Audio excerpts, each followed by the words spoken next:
मान लो हमें ऐसी वेबसाइट बनानी है। हेडिंग हम दिखा देंगे H1 टैग की हेल्प से और पैराग्राफ P टैग की हेल्प से। पर सवाल है कि हेडिंग का रंग लाल कैसे सेट करेंगे। सर, आपने बताया था कि वेबसाइट पे क्या दिखेगा वो तो HTML में लिखते हैं, पर कैसा और कहाँ दिखेगा वो CSS में लिखा जाता है। यानी हम CSS लैंग्वेज में कोड लिखकर ब्राउज़र को बताएंगे कि हेडिंग लाल रंग में दिखानी है। बिल्कुल सही।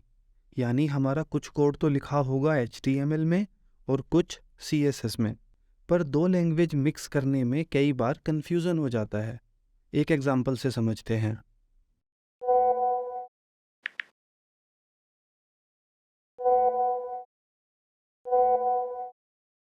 HTML और CSS का मिला जुला कोड देखकर ऐसा ही कंफ्यूजन ब्राउज़र को होता है। कोड की हर लाइन पढ़ते समय ब्राउज़र को सोचना पड़ता है कि ये HTML है या CSS। ब्राउज़र के इस कंफ्यूजन को दूर करने के लिए हम यूज़ करते हैं HTML का स्टाइल टैग। CSS का कोड हमेशा ओपनिंग और क्लोजिंग स्टाइल टैग के बीच में लिखा जाता है। इससे ब्राउज़र समझ जाता है कि जो भी कोड स्टाइल टैग के अंदर है वो CSS और बाकी सारा कोड HTML। ध्यान दें कि अब तक हमने जितने भी HTML टैग पढ़े, स्टाइल टैग उन सबसे थोड़ा अलग है। बाकी सब टैग्स के अंदर लिखा कंटेंट वेबसाइट पे डिस्प्ले होता है और यूज़र उसे पढ़ते हैं। वो कंटेंट हिंदी, इंग्लिश या किसी भी और लैंग्वेज में लिखा हो सकता है। पर स्टाइल टैग का कंटेंट तो वेबसाइट पे डिस्प्ले ही नहीं होता, और जब वेबसाइट पे डिस्प्ले नहीं होता तो यूज़र पढ़ेंगे कैसे। स्टाइल टैग का कंटेंट यूज़र नहीं, ब्राउज़र पढ़ते हैं। और हाँ, स्टाइल टैग का कंटेंट हिंदी या चाइनीज़ में नहीं, सिर्फ CSS में लिखा जा सकता है। चलो, ये तो पता चल गया कि CSS लिखनी कहाँ है। अब पढ़ते हैं CSS का सिंटैक्स। CSS में सबसे पहले लिखा जाता है सेलेक्टर, फिर ओपनिंग करली ब्रेस और फिर क्लोजिंग करली ब्रेस। ओपनिंग और क्लोजिंग करली ब्रेस के बीच में लिखी जाती है प्रॉपर्टी कॉलन प्रॉपर्टी की वैल्यू, और लास्ट में सेमीकोलन। प्रॉपर्टी मतलब वो सेटिंग जो हम चेंज करना चाह रहे हैं। अगर हमें हेडिंग का कलर रेड करना है तो प्रॉपर्टी हो जाएगी कलर और प्रॉपर्टी की वैल्यू हो जाएगी रेड। सेलेक्टर बताता है कि ये सेटिंग किस पे अप्लाई होगी। अगर यहाँ P लिखेंगे तो पैराग्राफ का कलर चेंज होगा, और अगर H1 लिखेंगे तो हेडिंग का। ध्यान दें कि CSS सेलेक्टर में लेस देन और ग्रेटर देन नहीं लिखा जाता, सिर्फ टैग का नाम लिखा जाता है। किसी सेलेक्टर, उसके करली ब्रेसेस और अंदर लिखी प्रॉपर्टी को मिलाकर कहा जाता है CSS रूल सेट। अब मान लो हमें पैराग्राफ का कलर भी चेंज करना है।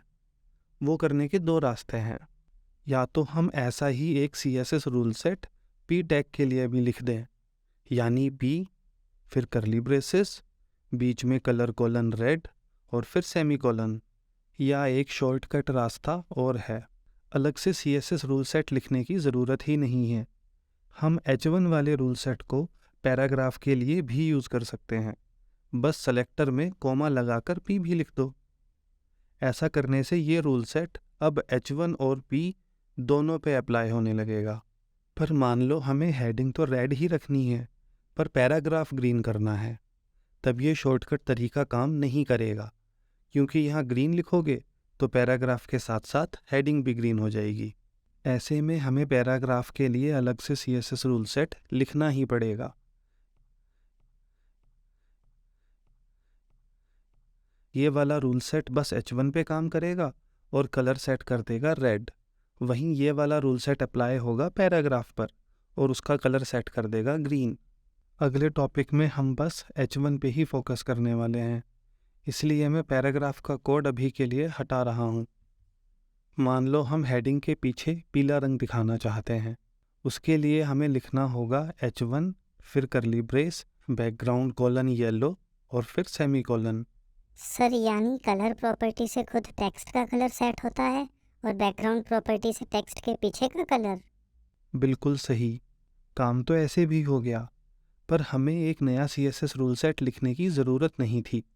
ये वाला रूल सेट भी तो हेडिंग पे ही अप्लाई हो रहा है, तो बैकग्राउंड प्रॉपर्टी भी यहीं लिख दो।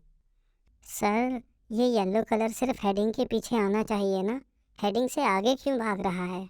इसका कारण समझेंगे कोर्स में आगे।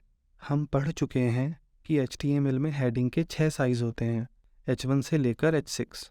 पर मान लो हमें अपनी वेबसाइट पे H1 से भी बड़ी हेडिंग दिखानी है, या फिर हम चाहते हैं कि हेडिंग का साइज़ H1 से तो छोटा हो पर H2 से थोड़ा बड़ा।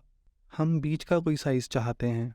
इस तरह के साइज़ HTML में तो नहीं मिलने वाले। यहाँ फिर से CSS ही काम आएगी। हमें यूज़ करनी होगी CSS की font size property. Font size मतलब अल्फ़ाबेट्स का साइज़। फ़ॉन्ट साइज़ की यूनिट होती है पिक्सल्स, जिसे शॉर्ट में लिखा जाता है px। हेडिंग का साइज़ चेंज करने के लिए H1 टैग के CSS रूल सेट में लिखना होगा फ़ॉन्ट साइज़ कोलन और फिर हेडिंग का साइज़, एग्जाम्पल के लिए 40 पिक्सल।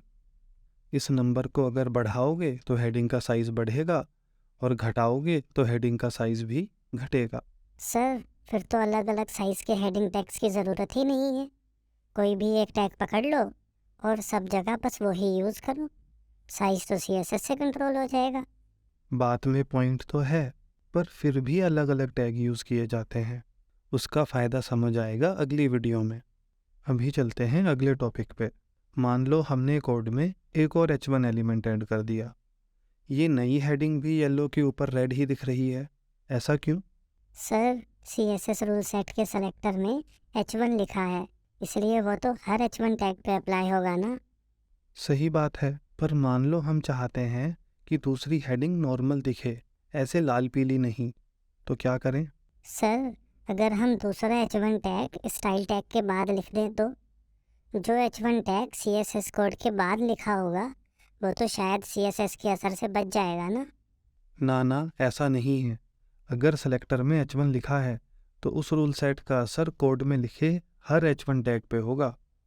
इससे कोई फ़र्क नहीं पड़ता कि CSS कोड H1 टैग से पहले लिखा है या बाद में। फिर दोनों हेडिंग्स को अलग अलग डिज़ाइन में दिखाएंगे कैसे? वो समझते हैं आगे की वीडियोज़ में। कंप्लीट फ्री कोर्स के लिए विजिट करें www.codeyogi.io।